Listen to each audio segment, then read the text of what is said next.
नमस्कार, मैं हूं सलोनी त्यागी और आप देख रहे हैं मनी 9। साल 2025 में म्यूचुअल फंड इंडस्ट्री में एक ऐतिहासिक रिकॉर्ड बनाया गया है। सिस्टमैटिक इन्वेस्टमेंट प्लान यानी सिप के जरिए निवेश पहली बार 3 लाख करोड़ रुपए के पार पहुंच गया है। यह आंकड़ा दिखाता है कि भारतीय निवेशक अब तेजी से रेगुलर और डिसिप्लिन निवेश की ओर आगे बढ़ रहे हैं, खासकर ऐसे समय में जब शेयर बाजार में लगातार उतार चढ़ाव बना हुआ है। Association of mutual funds in India यानी कि एम्फी के आंकड़ों के अनुसार नवंबर 2025 तक सिप के जरिए कुल निवेश 3.04 लाख करोड़ तक पहुंच चुका है।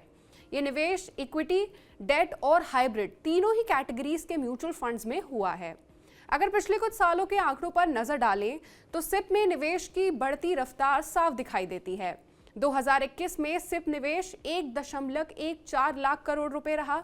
2022 में सिप निवेश 1.49 लाख करोड़, 2023 में 1.84 लाख करोड़ रुपए और 2024 में 2.69 लाख करोड़ रुपए। साल 2025 में नवंबर के महीने तक ये 3.04 लाख करोड़ रुपए पर पहुंच गया। यानी सिर्फ 4 साल में एसआईपी निवेश लगभग 3 गुना हो गया है। ये ट्रेंड दिखाता है कि सिप अब सिर्फ एक निवेश का ऑप्शन नहीं बल्कि निवेशकों की आदत बनती जा रही है। 2025 में शेयर बाजार में लगातार उतार चढ़ाव देखने को मिले हैं, कभी तेज गिरावट तो कभी अचानक से रिकवरी। और ऐसे माहौल में निवेशक एक साथ बड़ा पैसा लगाने से हिचकिचा रहे हैं और यही वजह है कि सिप जैसे सिस्टमैटिक और लंबे समय वाले निवेश ऑप्शन को ज्यादा पसंद किया जा रहा है। सिप निवेशकों को बाजार टाइम करने की टेंशन से दूर रखता है और उन्हें धीरे धीरे निवेश को बढ़ाने का मौका भी देता है। एक तरफ जहां एसआईपी में निवेश बढ़ा है, वहीं दूसरी तरफ लमसम निवेश में गिरावट देखने को मिली है। 2024 में लमसम निवेश 5.85 लाख करोड़ रुपए था। वहीं 2025 में अक्टूबर के महीने तक लमसम निवेश 3.87 लाख करोड़ रुपए पर आ गया। यानी ये करीब 2 लाख करोड़ रुपए से भी ज्यादा की गिरावट है। अब बात करते हैं इक्विटी म्यूचुअल फंड्स की।